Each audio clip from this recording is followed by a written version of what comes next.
Inventor George Ferris has no small claim to fame because it was Ferris who, you might say, reinvented the wheel. Roxana Saberi takes us for a spin.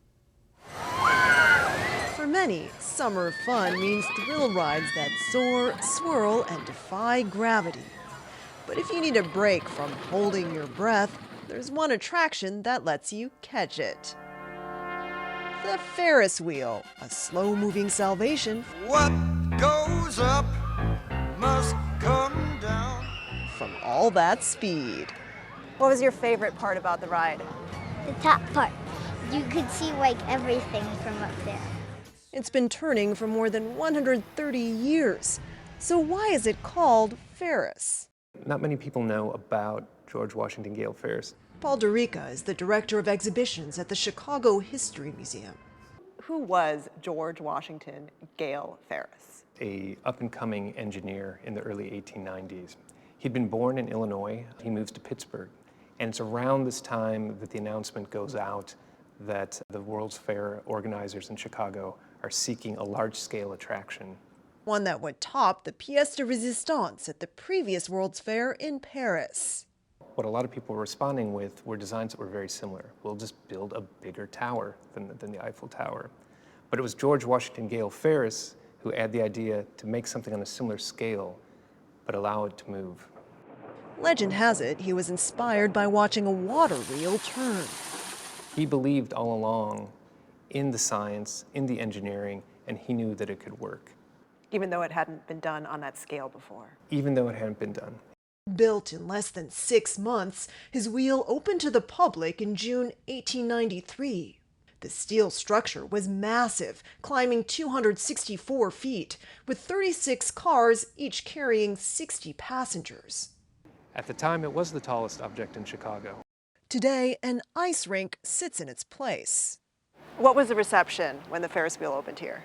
It was an experience unlike people had ever really had before. You could really sort of lose yourself in the experience as the world below you faded away and then suddenly came back into view and faded away again. I am high in the sky. It's a sensation that endures to this day. There are enormous wheels worldwide.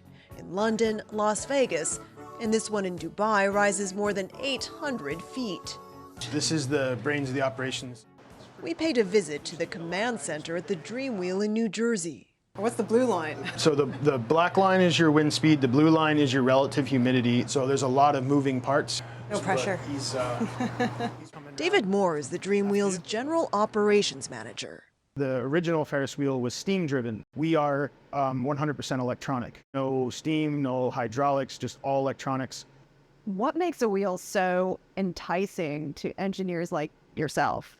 The size, the movement, and it's a pure work of art in the sky, spinning with people on it, enjoying themselves. We're just naturally drawn to it, both as just people, but also writers and artists. Professor and author Karen Levis captures its whimsy in her children's book, Stop That Yawn. We met her at the famed Wonder Wheel at Coney Island, running since 1920. There's just so much juice in the image for all these contrasts that it has, for this sort of old and new and delightful. It appears in so many things. You bought our apartment? The wheel has its place in popular culture. From the romantic in The Notebook You want to ride the Ferris wheel? to the menacing with Orson Welles in The Third Man.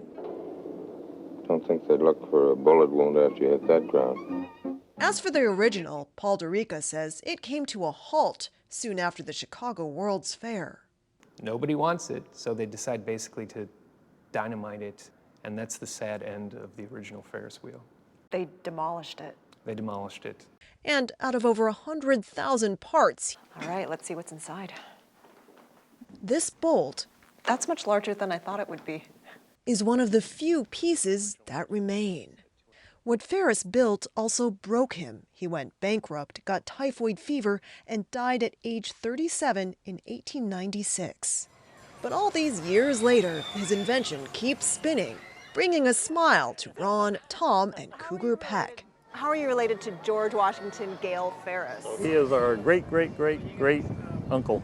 Ferris family members couldn't resist taking a ride on the Centennial Wheel in Chicago. When you see all the kids getting off of this wheel and other wheels, how does that make you feel?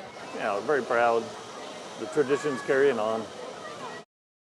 What do you think George Ferris would think of all the wheels around the world today? George Ferris would not be surprised at all about the popularity of his invention.